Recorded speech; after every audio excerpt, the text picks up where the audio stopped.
Bien, vamos a iniciar con el tema 1, adaptaciones biológicas. Los diversos organismos que están en el planeta presentan unas adaptaciones para interactuar con su ambiente físico y biológico. En este caso, toma relevancia prestar atención en los términos evolutivos que han tenido las especies para expresar estas características específicas. Fundamental tener en cuenta que es una clina y un ecotipo debido a que nos permite eh, comprender cómo estas especies se han adaptado al ambiente. Es allí donde principalmente las variaciones fenotípicas de la especie están integradas al ambiente debido a las interacciones con su ambiente. Es el caso de los pinzones de Darwin, en donde las presiones ambientales de alimentación específicamente han generado que esta especie cambie, ¿cierto?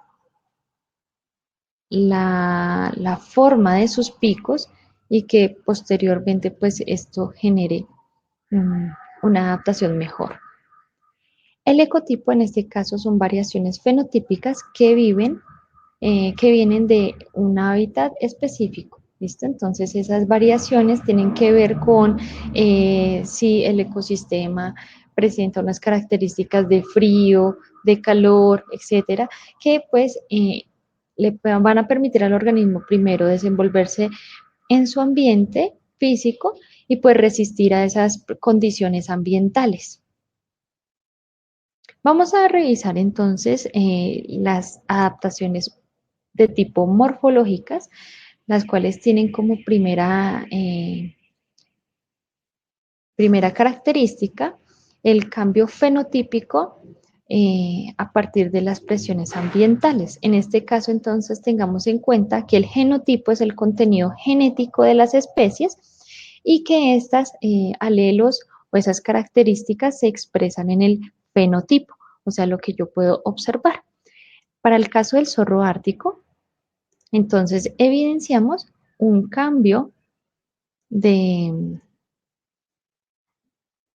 de coloración de su pelaje, ¿sí? Para poderse camuflar en su ambiente y lógicamente también resistir a las bajas temperaturas que éste presenta.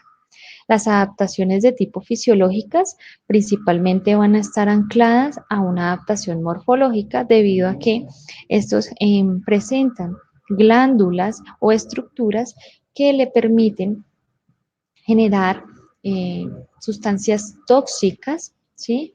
Urticantes, para que en su metabolismo, en este caso, pues las pueda realizar. Es el ejemplo de la rana dorada punta de flecha, que está en el Amazonas. Estas ranitas, al hacer una ingesta de hormigas que presentan un complejo químico tóxico, su cuerpo los va a transformar, ¿cierto? Químicamente al interior y las glándulas presentes en la piel de este organismo generan la secreción de esta sustancia tóxica.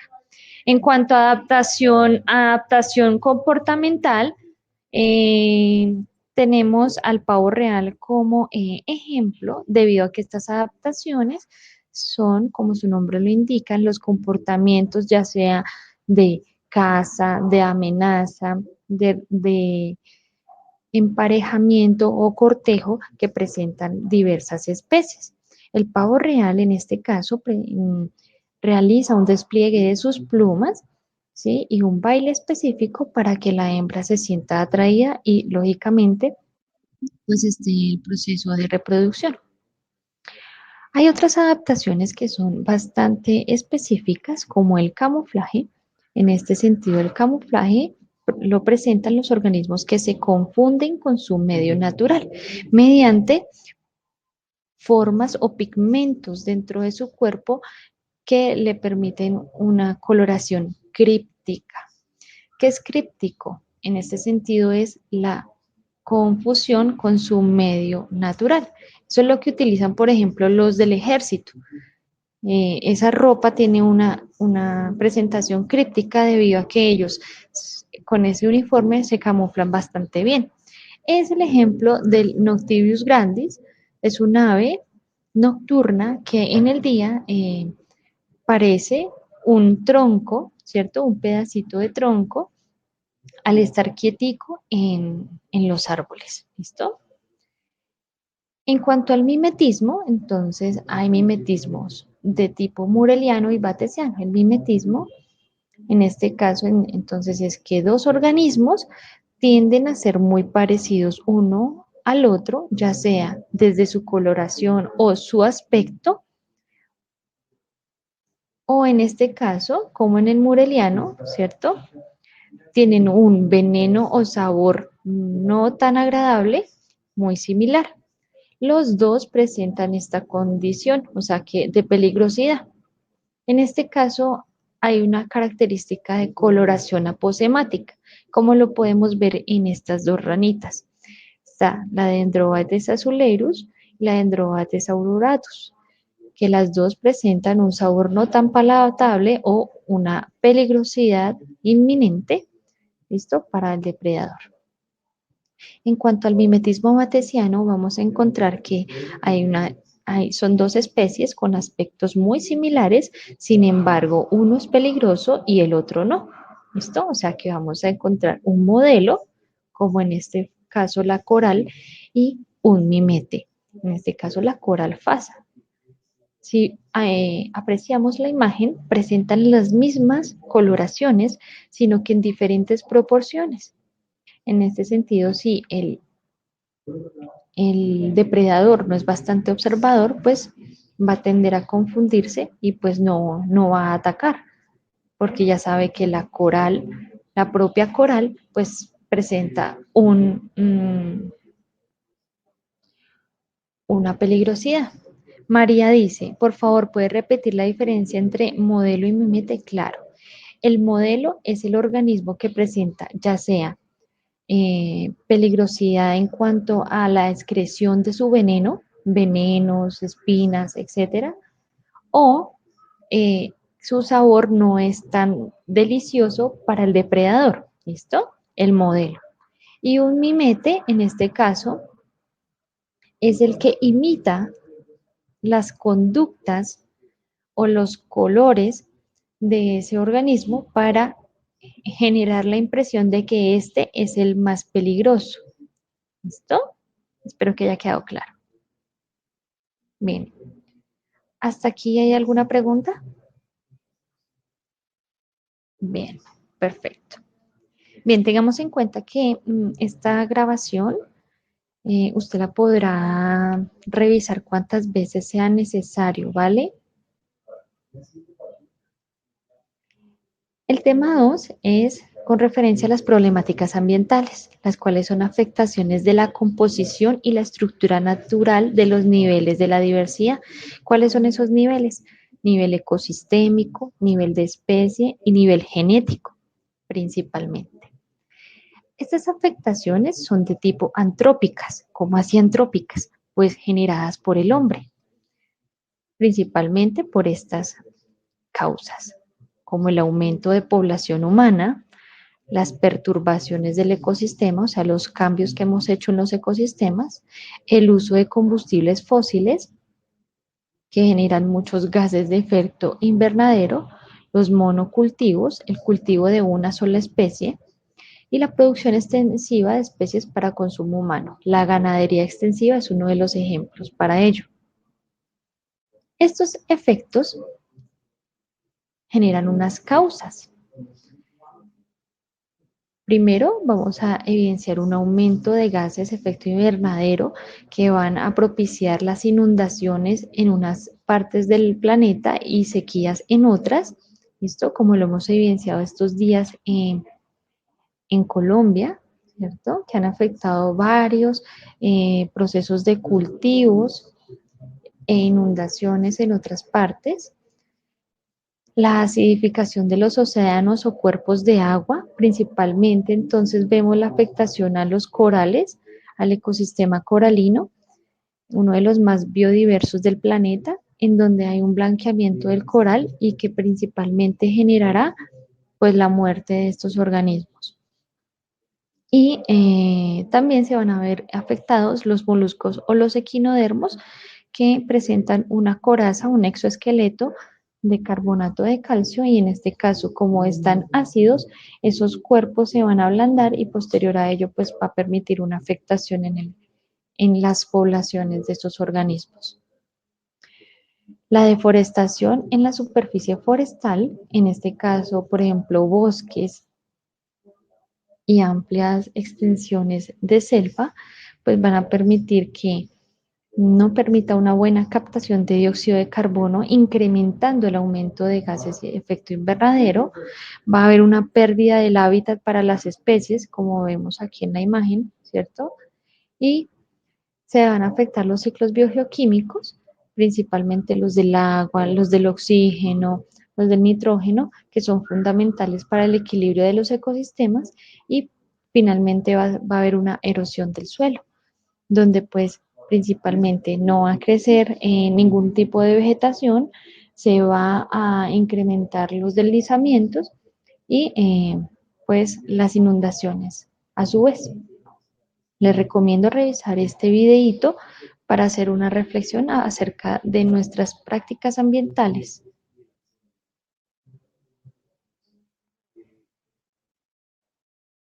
Es correcto. Bien, otro de los efectos que tenemos como principales causas, ¿sí?, de esos descontroles en el planeta está el ingreso de especies invasoras o foráneas a los ecosistemas autóctonos, o sea, organismos, ya sea plantas, animales, que vienen de otros países u otros ecosistemas, en donde va a haber un cambio en las dinámicas ecosistemas de las redes tróficas, ya que estos organismos no se ven como peligrosos o no se identifican dentro de la red trófica como peligrosos. ¿Sí? Va a haber un aumento de la competencia interespecífica por el alimento o el refugio, y esto va a generar una baja poblacional en las especies endémicas debido a que estas especies pues van a tomar los espacios que corresponden a lo que son las especies de aquí, ¿listo? Del lugar de origen. Como ejemplo, les tengo el pez león. El pez león ha sido una problemática grande en nuestros corales colombianos, en nuestros ecosistemas marítimos colombianos, debido a que este pez en sus aletitas presenta un veneno y los peces de aquí no lo reconocen como peligroso. Entonces ha sido bastante problemático el pez león en Colombia. El rétamo espinoso también ha sido una de las especies que ha afectado las poblaciones vegetales dentro de los páramos y cerros orientales, al igual que los pinos, que desecan el suelo y no permite que nada más crezca alrededor de ellos. Bien, ¿hasta acá hay alguna pregunta? Bien, perfecto. Con respecto al tema fotosíntesis, es indispensable entonces indicar que la fotosíntesis es un proceso físico-químico que tiene como principal fuente de energía la luz solar, el agua, ¿listo? Y el dióxido de carbono. Este proceso de fotosíntesis lo realizan los organismos que son fotosintéticos, autótrofos, principalmente las plantas, algas, ¿sí? Algunas algas y algunos protozoos. Bien, ¿cómo se genera el proceso fotosintético? Bien, entonces, va a ser una reacción química en la cual van a confluir el dióxido de carbono, el agua y la luz, que generará como resultado final una molécula de glucosa, agua y dióxido de carbono. ¿Listo?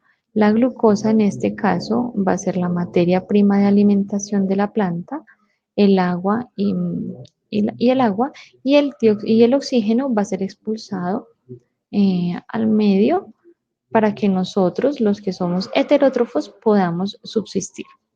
Bien, este proceso se realiza en el cloroplasto, que es la estructura principal donde se realiza a partir de los tilacoides. ¿Listo? Estos tilacoides, ¿cierto? Como lo podemos evidenciar, son pequeñas moneditas, las cuales se agrupan en granas. ¿Listo? El cloroplasto recubre estos tilacoides a partir del estroma. Entonces, eso es fundamental comprender estas estructuras. Bien, la fotosíntesis es un solo proceso en sí, pero para comprenderlo mejor lo he dividido en una fase luminosa debido a que hay una alta frecuencia de este proceso en las horas del día debido a que hay harta absorción de luz, y la fase oscura de la fotosíntesis, que es donde se realiza el siguiente proceso. Entonces, para la etapa luminosa, este es un proceso anabólico. ¿Qué quiere decir anabólico? Consumidor de energía. Esto debido a la captación de fotones en el ambiente. Se da en la membrana del tilacoide, o sea, las membranitas de acá. Va a haber una hidrólisis. ¿Qué es una hidrólisis? Es el rompimiento de la molécula del agua, ¿listo? En donde se genera protones de hidrógeno, como lo estamos viendo acá, y átomos de oxígeno que son liberados a la atmósfera. ¿Listo? Esta clorofila en proceso retoma los electrones perdidos mediante la reacción de la molécula del agua. ¿Hay alguna pregunta? Bien, continúo. La etapa oscura de la fotosíntesis es cuando la luz solar, en este caso, se baja y está inexistente, y se realiza un proceso catabólico. ¿Qué quiere decir? Que se realiza una producción de energía. En este sentido, entonces, vamos a ver que se da en el estroma, o sea, ya no en el tilacoide, ¿cierto? Sino en la capa de toda la estructura, y esta va a permitir la formación de moléculas de glucosa a partir de 6 procesos metabólicos fundamentales para la reducción de ese dióxido de carbono. Este proceso se llama ciclo de Calvin, el cual tiene como resultado entonces generar la formación de moléculas de glucosa. ¿Hay alguna pregunta? Bien. Bien, para comprender entonces cómo los organismos vivientes generan eh, sus procesos de supervivencia y todo lo que tiene que ver con composición interna, es fundamental la temática número 4, que se desarrolla como química del carbono, funciones químicas y su nomenclatura. La química del carbono, apreciado estudiante, se enfoca, ¿cierto?, en los complejos químicos que son fundamentales para la vida. Y en este sentido se llama química del carbono porque el carbono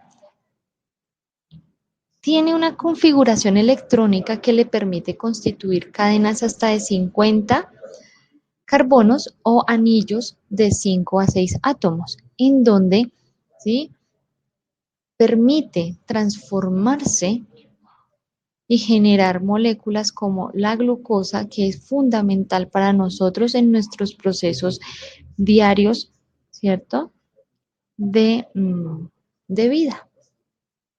Entonces, para comprenderlo vamos a tener en cuenta lo siguiente, que van a haber unas representaciones gráficas y una nomenclatura. Vamos a ver la primera. Entonces tenemos aquí la representación química de barras, en donde cada esquinita, ¿sí? Cada esquinita va a ser un átomo de carbono enlazado.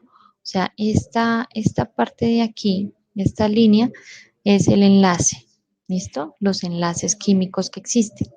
También podemos verlo de manera alfanumérico, en este sentido, ya haciendo evidente qué elementos son los que confluyen, que son los carbonos y los hidrógenos, y hay una fórmula condensada que agrupa toda la cantidad de átomos enlazados.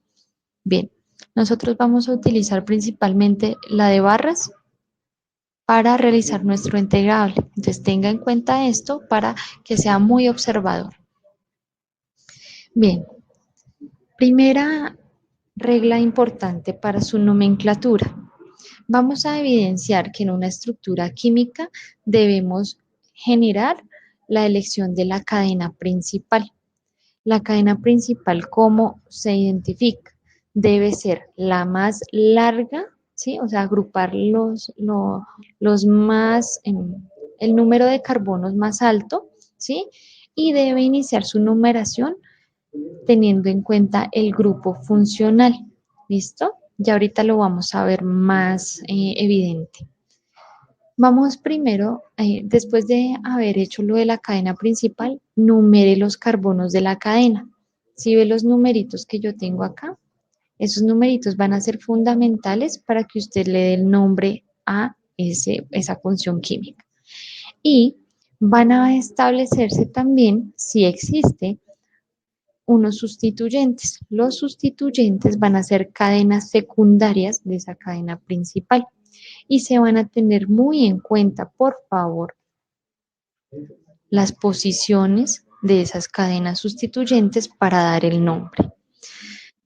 ¿Cómo lo vamos a hacer? Vamos a tener en cuenta esta tablita que vemos aquí, ¿sí? En donde a partir del número de átomos de carbono que constituyan esas cadenas, se van a dar unos prefijos específicos. ¿Listo? Esos prefijos son importantes tenerlos en cuenta para dar el nombre. Supongamos, la cadena principal es de 9 carbonos enlazados. Entonces, si son 9, mi prefijo para este es non. ¿Listo? Y seguido a esto, pues el sufijo para el grupo funcional. En este caso tenemos una cadena de alcanos, ¿listo? Entonces es non-nano, ¿listo? Y también vamos a tener en cuenta entonces lo siguiente. Para establecer el nombre, ¿cómo hacemos? Primero, colocamos los nombres de las cadenas sustituyentes en orden alfabético, por favor. Entonces, vemos que en la parte 5 tenemos 2 carbonos en la cadena secundaria, ¿cierto? Es sustituyente, entonces es un etil. Ya les voy a explicar mejor. Entonces, 5-etil, en la posición 3 y 4 hay 3 cadenas, ¿cierto? De la misma, o sea, 3 cadenas con un carbono, entonces es un met, ¿cierto? Metiles, son metiles, entonces vamos a hacer lo siguiente, cuando se repiten el mismo tipo de sustituyente en números de carbonos, entonces vamos a numerarlos. Entonces, en el carbono 3, mírelo acá, en el carbono 3, 4, y fíjese que en el 4 hay 2 cadenas iguales al lado y lado. 4, 4, 4, guión, tri, porque son 3, tri, metil, y finalmente el nombre de la cadena principal, que en este caso sería nonano. ¿Listo? Ya más adelante lo comprenderemos mejor. Pero tenga en cuenta entonces esta tablita. Para un átomo de carbono, met, para 2, et, para 3, prop, para 4, but, para 5, pent, para 6, ex, para 7, ept, para 8, oct, para 9, non y para 10, dec. ¿Listo? Bien, entonces, como les indicaba, se van a numerar los átomos de carbono iniciando por el extremo más próximo a la ramificación del grupo funcional. ¿Por qué elegí esta? Porque es la más larga, porque, por ejemplo, podría elegir la de acá, ¿cierto? 3, 4, 5, 5 carbonos. A 8, pues me quedo con la más larga, ¿cierto? Y si la cojo por aquí, son 6. Entonces, la más larga en este sentido es la que está numeradita. Ya después de haber elegido la cadena principal y numerado, tenga en cuenta que el grupo funcional siempre tiene que estar más cercano al uno. Entonces, vamos a nombrarla. Entonces, primero, separe con guiones las ramificaciones de los sustituyentes. ¿Listo? Así como se ve aquí. Permítame un segundo. ¿Listo? Pilas, ordene alfabéticamente. Ordene alfabéticamente.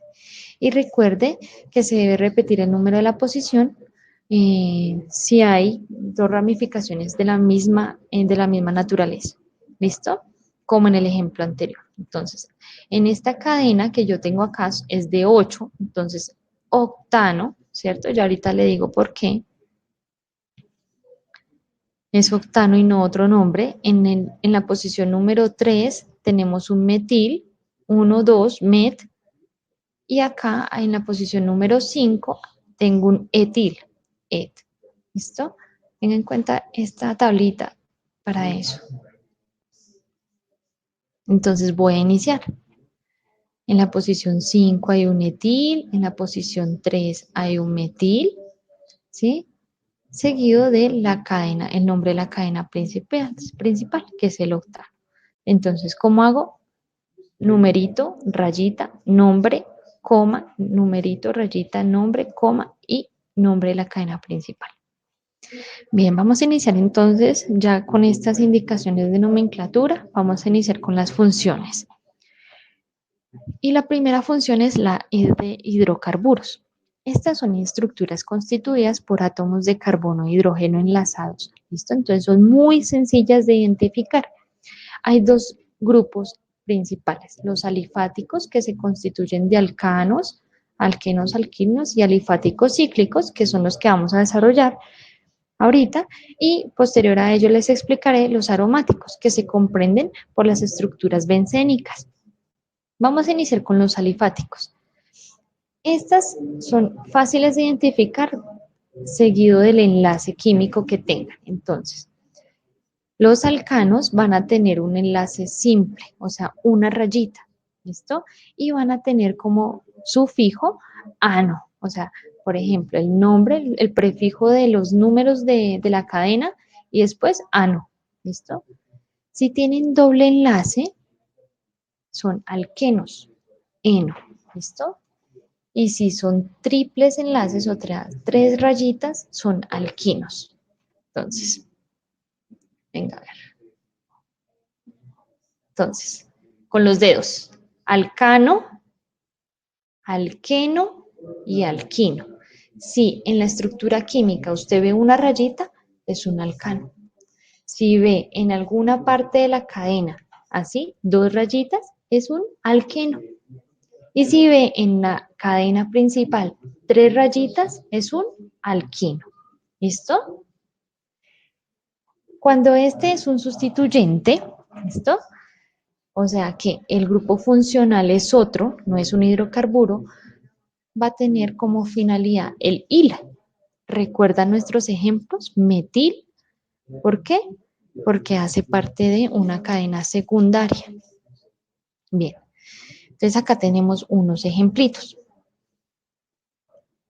Evidencio la cadena principal, miro y en la posición número 2 hay un metil, ¿cierto? Un solo, acá hay un carboncito, ahí hay un carboncito enlazado. Entonces, lo voy a nombrar en la posición 2, metil, ¿cierto? Butano. ¿Por qué butano? Porque 4, el prefijo de 4 es but. ¿Listo? Lo mismo acá, cadena principal, miro pilas en la posición número 2, ¿qué evidencio? Doble enlace. ¿Listo? Entonces no es un alcano, sino un alqueno. ¿Listo? Evidencio los grupos, los sustituyentes, en este caso en el 5 y en el 7 hay un metil, en el 6 hay unos propil, porque 1, 2, 3, prop, ¿listo? Inicio con la nomenclatura. Tenga en cuenta que es en orden alfabético. Entonces, en la posición 5 y 7 hay 2 metiles, dimetil, coma, en la posición 6 hay un propil y esta cadena principal es un DEC de 10 eno del grupo funcional. ¿Listo? Bien, voy a pasar este ejemplo porque realmente es importante hacer la claridad entre las excepciones que hay dentro de los sustituyentes. Hay sustituyentes muy especiales debido a su simetría molecular, o sea, de qué tan iguales sean. Estos son el isopropil, que parece una fórmula en una forma de triángulo, ¿listo? Como lo vemos acá. Este es un propil diferente al que vimos anteriormente. El isobutil, que son 4 carbonos enlazados que también presentan una estructura muy similar a los isopropiles, sino que se enlaza otro carbono, ¿cierto? Y el T-butil, que presenta una estructura de T, ¿listo? En su organización. Por ejemplo, el isopropil y el T-butil pueden ser llamados propiles. No, mentira, era el isobutil, perdón, ¿cierto? Entonces, la idea es que revisemos la forma de estos sustituyentes especiales. Bien, en cuanto a los cicloalcanos y el benceno, entonces, para evidenciar cuál es un cicloalcano y cuál es un benceno, tengamos en cuenta estos enlaces. Los enlaces, entonces, si presenta estructuras de enlaces, ¿cierto? Como los de aquí o los de aquí, o sea, en una bolita o rayitas, quiere decir que es un benceno, pero si no las tiene, como acá, entonces es un cicloalcano. ¿Cuál es la diferencia entre la bolita y las rayitas? Que los enlaces en la bolita son cíclicos y estos son fijos, ¿listo? Es solo eso. ¿Cómo se nombran entonces? Tenemos un prefijo ciclo para generar lo que es la estructura cíclica, más el prefijo del número de átomos, que ya la manejamos en la tablita, más la función, ya sea alcano, alquino o alqueno. ¿Listo? Para los radicales que contengan el sustituyente, que sean sustituyentes, el prefijo cambia de ano a hilo. ¿Listo? Miremos, cojamos este ejemplito entonces.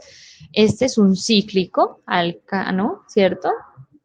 En este caso, entonces, hay 2 estructuras en la posición 1 y 3 similares que son metiles e iniciamos la nomenclatura. Entonces, en la posición 1,3 hay 2, ¿cierto? 2 metiles y este es un ciclo hexano.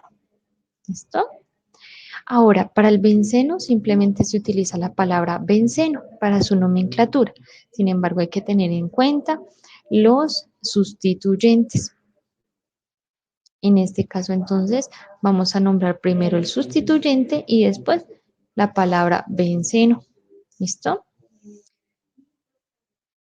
Cuando el benceno está enlazado a una cadena mayor a 5, ¿listo? Como lo vemos acá, mayor a 5, ya no se va a llamar benceno, sino que va a tener el nombre de fenil.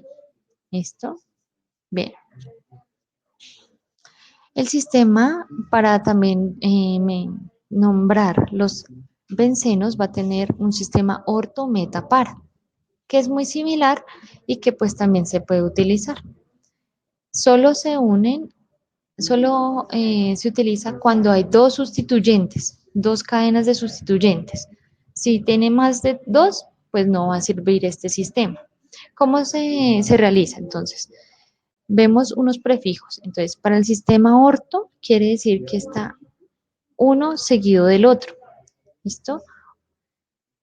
Entonces, cuando vemos 2 cadenas seguidas, es orto. ¿Listo? Orto guión dibromo. ¿Listo?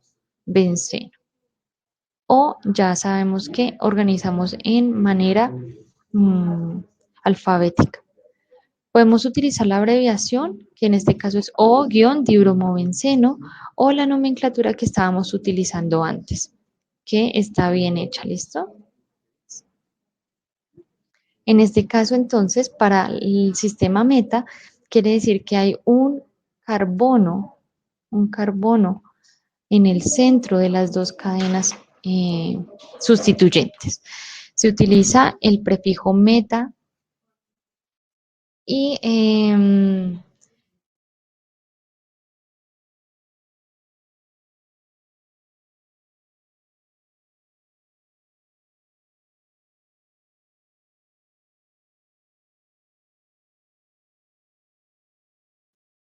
bien, entonces en este proceso se da el M-bromotolueno utilizando la abreviación o en este caso también la nomenclatura que hemos utilizado en los hidrocarburos anteriores. Y para el sistema para, entonces quiere decir paralelo, ¿sí? Que esté uno al frente del otro. Se utiliza el prefijo para y la nomenclatura del resto, ¿cierto? Terminando con la palabra benceno o se utiliza la abreviación P para generar entonces la nomenclatura. En la función alcoholes es fácil de identificar porque está en el radical o en la cadena principal un OH, ¿listo? Estos alcoholes pueden ser primarios, secundarios o terciarios. Primarios, secundarios o terciarios. ¿Listo? Su nomenclatura es muy fácil. Se utiliza el prefijo ol. ¿Listo? Y se debe especificar en qué posición está el alcohol. Si es con sustituyente, en este caso si es parte de la cadena sustituyente, se va a nombrar como hidroxi. Miremos este ejemplo. Entonces, tenemos una cadena principal de 8, ¿cierto? Tenemos nuestro alcohol en la posición número 2 y tenemos un fenil, debido a que el benceno aquí pierde la posición de función porque está en una cadena principal de 8. Posicionamos entonces 4 fenil, ¿cierto? 3 metil, miren el metil acá, y finalmente el nombre de la cadena principal con la función octanol, mire, ol, de alcohol. Bien, la función aldehído se origina por la oxidación parcial de un alcohol primario y se identifica con dos enlaces químicos, ¿cierto? Con el oxígeno. Su nomenclatura se reemplaza la O de la cadena principal por el sufijo al o también la palabra aldehído. ¿Listo? Si hay un aldehído y una cetona, ya vamos a ver las cetonas, el aldehído tiene la prioridad como grupo funcional y la cetona se va a nombrar con el sufijo oxo. Ya lo vamos a ver. Bien, tenemos esta cadena, es de 8, ¿listo? Tenemos aquí un grupo funcional, un etil.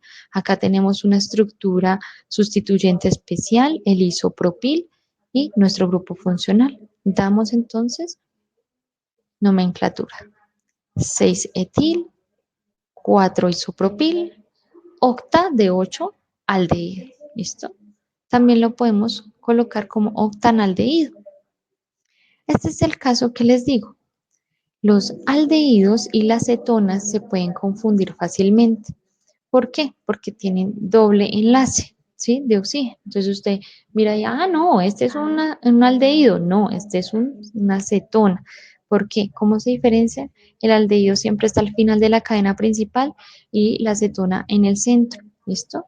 Nombramos. Entonces, 3, no vamos a poner cetona, sino oxo, penta de 5 aldehído. Bien, como les hablaba entonces, la función cetona es la oxidación de un alcohol secundario, por lo tanto nunca va a estar al extremo de la cadena principal. Para nombrarse, presenta el sufijo ona. ¿Listo? Entonces aquí tenemos en el ejemplo dos cetonas, en la posición 2 y 5, tenemos una cadena principal de 8 y tenemos también unos sustituyentes en la posición 4 y 3. Entonces, como la posición 4 y 3 me indica que hay un carbono, ¿cierto? Acá y acá, entonces es un metil, ¿cierto? Son metiles. Entonces, 3 y 4 dimetiles, ¿cierto? Metil. Y en la posición 2 y 5 tengo mi grupo funcional, octa de 8 carbonos, dinona. La función ácido carboxílico también se puede confundir con los aldehídos, pero ¿cuál es la estructura que me va a permitir a mí diferenciarlos? Este OH. La nomenclatura es muy sencilla también. Se utiliza la palabra ácido seguido del nombre de la cadena principal y al final oico. ¿Listo? Entonces, como acá tenemos en el ejemplo, aquí está nuestro ácido, ¿cierto? Nuestros sustituyentes, ¿vale? Y nombramos ácido, ácido, los nombres de los sustituyentes, hepta de la cadena principal y el final de que es el sufijo para esta función oico. Si la función está enlazada a un ciclo alcano, después de la palabra ácido, usted va a colocar la palabra ciclo. En la función éter es muy sencilla de identificar debido a que esta presenta un enlace con un oxígeno en el centro de dos cadenas. ¿Listo? Va a presentar en su nomenclatura el sufijo éter. ¿Listo? En este caso, entonces, vamos a tener dos cadenas. Determine las cadenas en la numeración. Tenga en cuenta entonces que no se empieza desde acá, sino desde aquí, ¿sí? Porque si lo empezamos desde este lado, pues estaríamos contando como si fuese el oxígeno un carbono y no es una posición incorrecta. ¿Listo?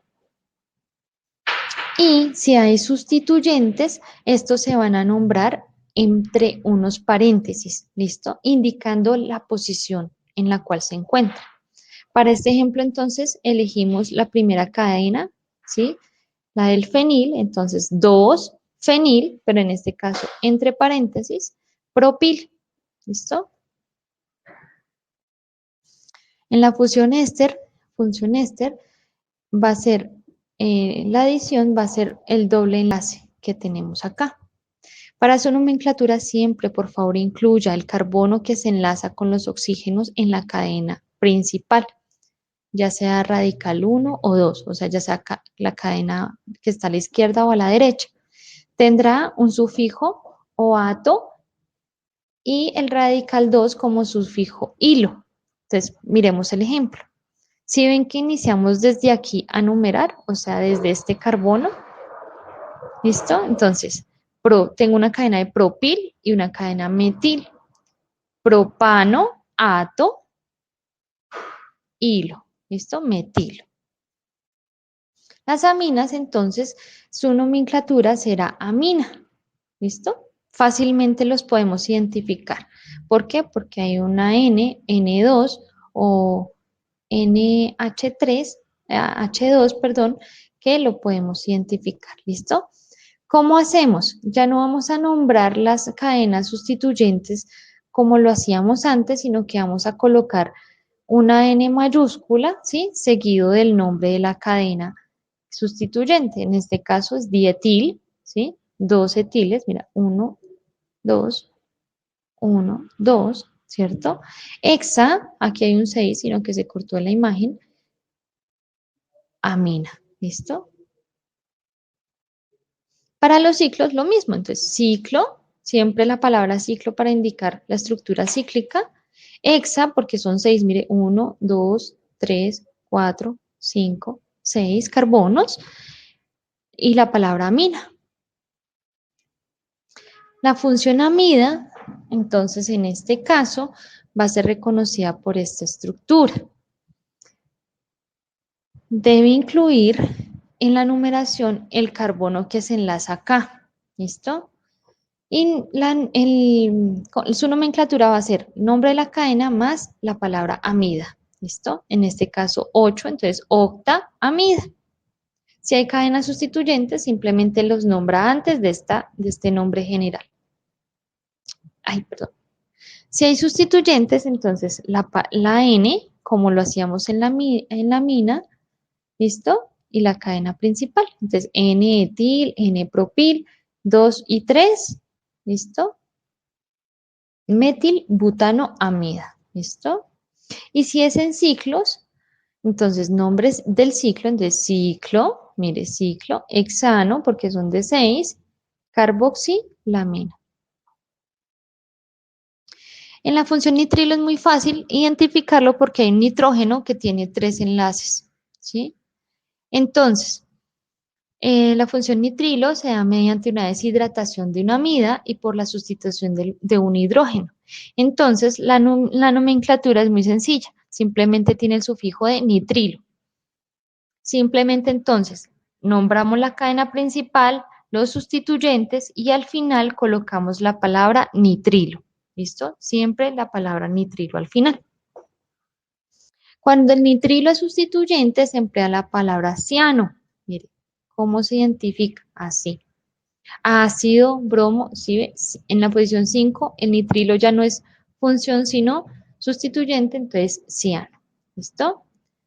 Y si los nitrilos están unidos a un cíclico, como en este caso, en este caso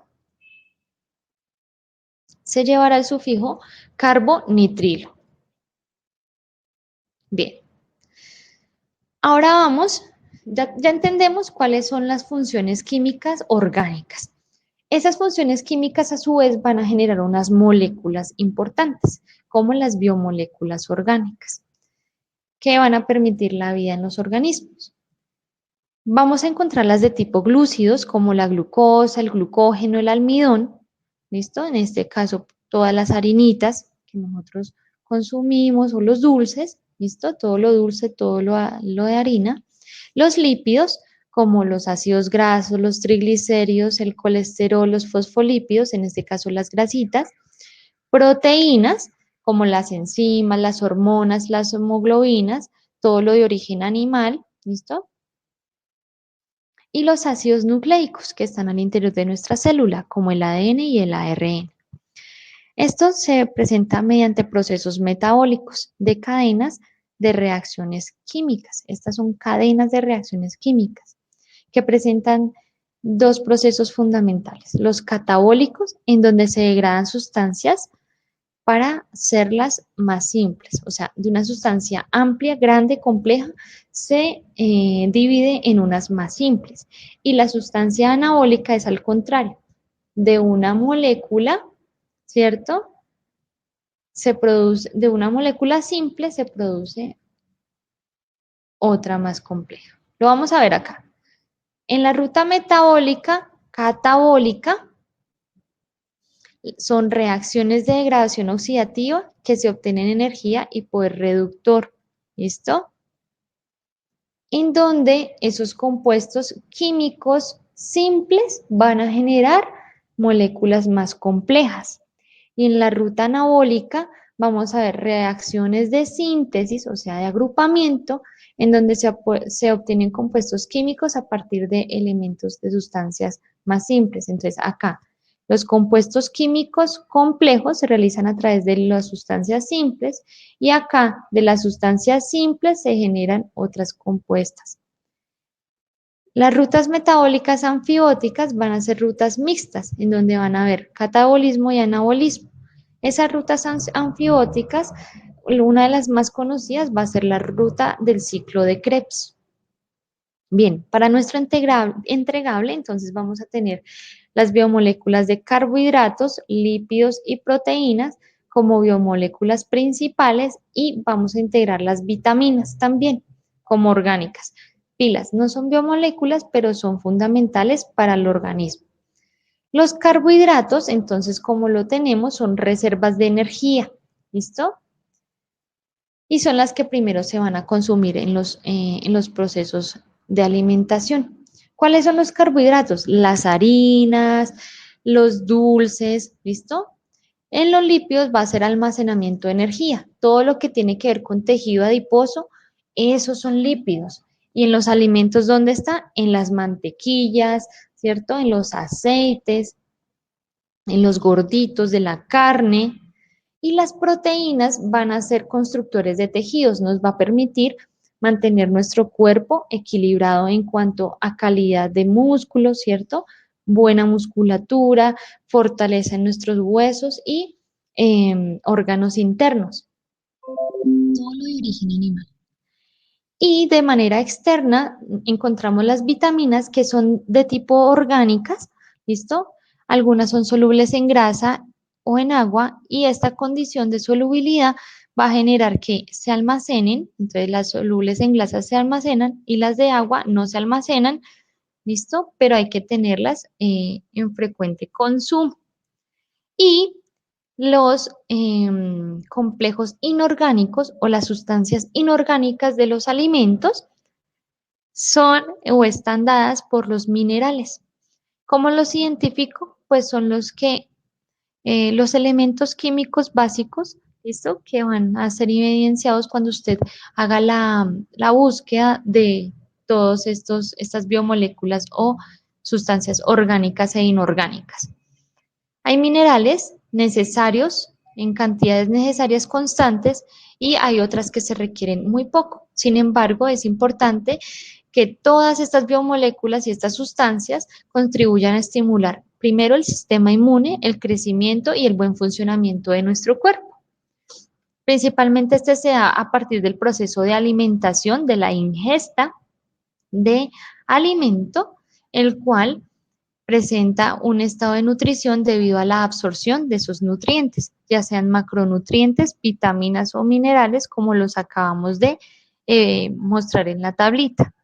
Tenga en cuenta que un equilibrio balanceado entre alimentación va a permitir una nutrición perfecta y esto nos va a evitar llegar a extremos como los que vemos en la fotografía o exceso de macronutrientes que va a permitir entonces un exceso de masa corporal que no es muy bueno o en este caso pues una descompensación nutricional grave. Bien, en cuanto a las calorías y las calorías son la cantidad de energía que presenta un alimento. En este sentido, entonces, usted va a encontrar que una caloría es el calor necesario para calentar un gramo de agua y una kilocaloría son 1000 gramos de agua que se van a calentar. Entonces, haga de cuenta que una caloría es una unidad y que un kilo, pues son 1000 unidades de esa caloría. Entonces, una kilocaloría va a ser igual a 1000 calorías. El entregable va a pedirles a ustedes que escriban el valor de kilocalorías, pilas, no de calorías. En este caso, entonces, muchos alimentos, como en la búsqueda, van a indicar el nivel de calorías, como el de la guayaba, que son 68 calorías. ¿Cómo hago? Una regla simple de 3 o siga esta estructura. Si una caloría es igual a 1000 calorías, si una kilocaloría es igual a 1000 calorías, entonces va a colocar el valor de las calorías del alimento dividido sobre 1000. ¿Listo? Esta operación simple de división le va a regalar a usted el valor en kilocalorías. La pirámide alimenticia usted la va a organizar a través de las clasificaciones de energético, constructores, reguladores. ¿Listo? Los lípidos van a estar en la base de esa estructura debido a que son las que menos se deben consumir. ¿Listo? Los lípidos son energéticos. Las proteínas, en este caso, van a seguir el escalón, ¿cierto? Se deben consumir en esta proporción y van a ser indicados como alimentos constructores porque mantienen las estructuras internas de nuestro cuerpo estables, en buen crecimiento.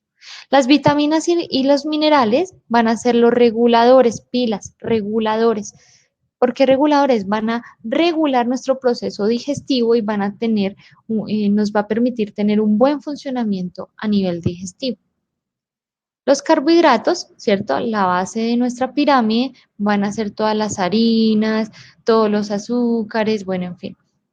En este caso, pues se sugiere pues no excederse en esta proporción, sin embargo, pues es la base alimenticia porque nuestro cerebro requiere mucha energía y esa energía se da mediante procesos metabólicos en donde esos carbohidratos son químicamente transformados en ATP, que es la monedita energética de nuestro cuerpo. Bien, el tema 6 son reacciones químicas y ya con esto terminamos nuestra lección en vivo. Las reacciones químicas son sucesos de rompimiento o formación de enlaces químicos de los átomos. en donde vamos a encontrar una parte que es el reactivo o lo que va a reaccionar y un producto. Bien, hay tipos de reacciones. Hay de síntesis o adición, como su nombre lo indica, entonces que se adicionan, ¿cierto? Un elemento a una pareja o un complejo químico, ¿cierto? Como en el caso del agua. Una descomposición, o sea, una organización en la cual se van a separar algunos componentes químicos. La sustitución o desplazamiento, ya sea simple o doble, en donde van a cambiar el orden final de esos elementos que reaccionaron y reacciones que incluyen calor, ¿sí? Dentro de esta reacción. Entonces, la exotérmica, que expulsa calor, y la endotérmica, que requiere de calor interno para su generación. Una de las reacciones que vamos a tener en cuenta en el entregable va a ser la oxidación-reducción o la bien llamada redox, en la cual reaccionan los electrones de los compuestos y esto indica que si hay un momento de oxidación se pierden electrones y si hay una reducción hay una ganancia de electrones. Es importante entonces identificar las partes fundamentales de una ecuación o una representación química. Tenemos los índices, que son los numeritos grandes, tenemos los subíndices, que son los numeritos pequeños, que indican también la cantidad de átomos que hay, y los números de oxidación, que son los que presentan el más y el menos en su parte izquierda. Los números de oxidación, tengámoslos en cuenta en la tabla periódica. ¿Listo? Usemos la tabla periódica para establecer los números de oxidación. ¿Cómo se realiza el balanceo redox? Regla principal, realizar el proceso de colocar los números de oxidación. Cuando los elementos son libres, o sea, no están enlazados con un elemento diferente al mismo, entonces se da como número de oxidación 0. ¿Listo? Para los casos del hidrógeno y el oxígeno, en su mayoría, siempre para el hidrógeno será más 1 y para el oxígeno será menos 2. ¿Listo? Como en el ejemplo. Los compuestos químicos neutros, ¿cómo los identificamos? Que no tienen paréntesis alguno y estos deben dar como resultado 0 en la suma o en la operación matemática simple que estos tengan. Entonces, como ya establecimos que el oxígeno tiene menos 2, ¿cierto? Entonces, 4 por 2, 8, menos 8. Y estos números que están aquí los establezco con la tabla periódica. ¿Cómo los establezco? Pues hombre, requiero revisar, ¿sí? Primero, que estos dos números que se van a sumar, en este caso, me permitan obtener un número que sea igual al negativo para que me dé igual a 0. ¿Listo?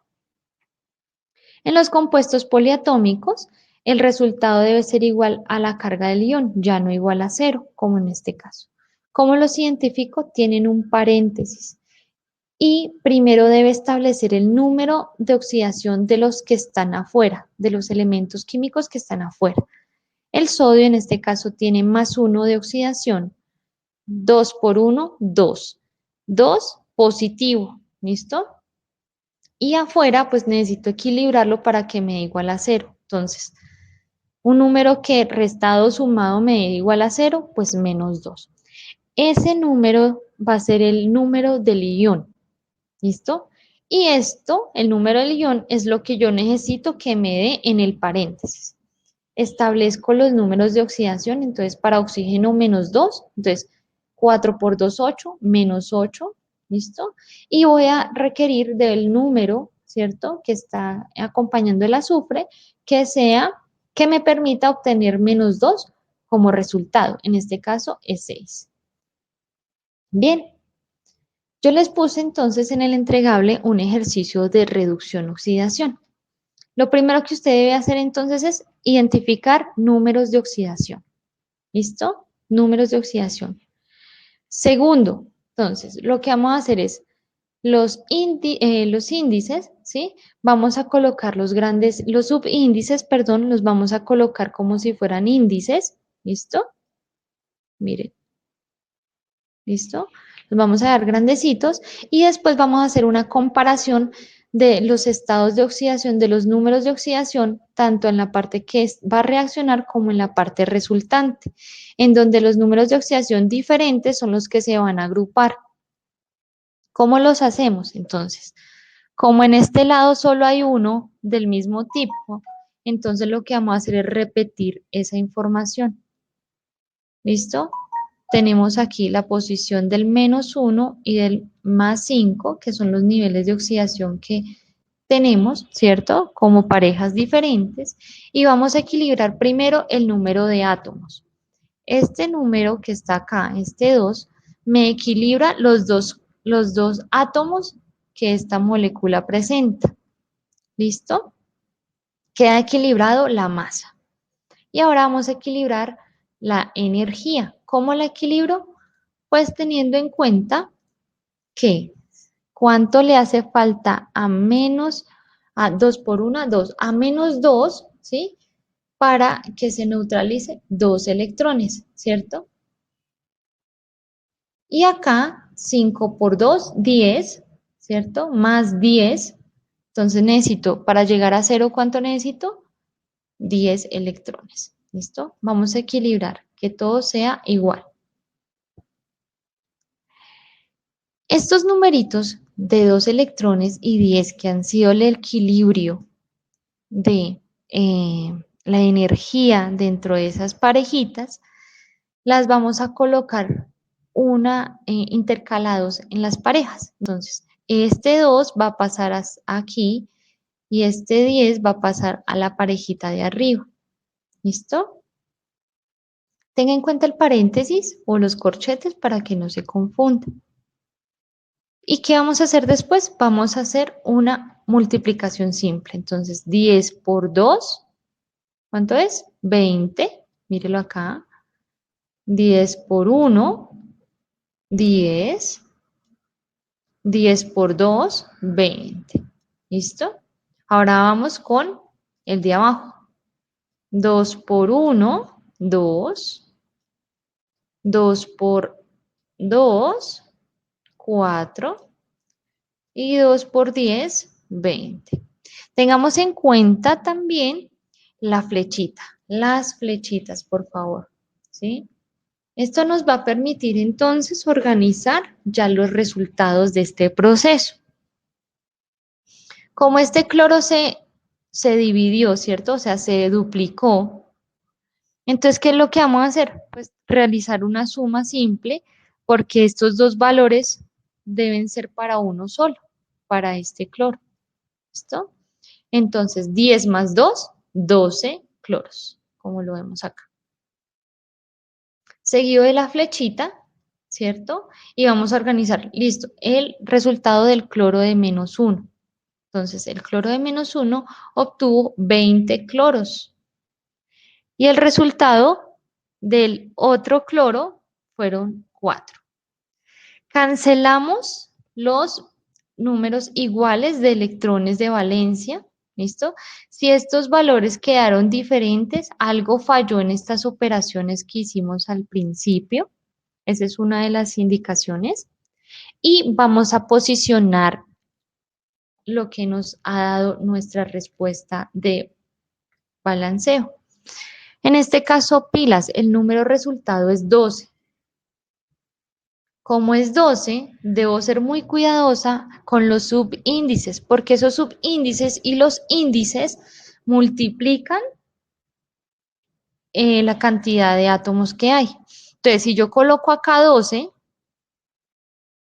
pues me va a dar 24.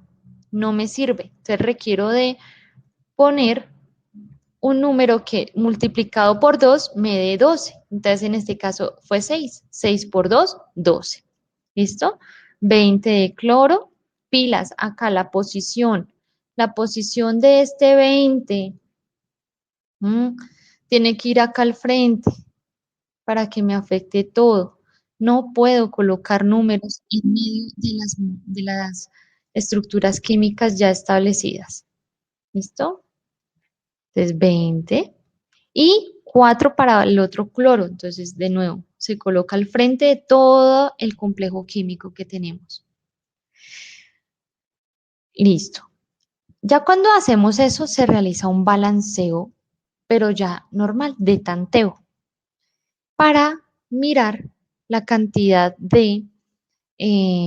para equilibrar todos los elementos, porque miren aquí, el potasio tiene 20, este es el potasio, tiene 20 y acá 4, 20 más 4, 24, y este solo tiene 1, o sea que ¿qué tengo que hacer? Equilibrarlo, 24 potasios, ¿cierto?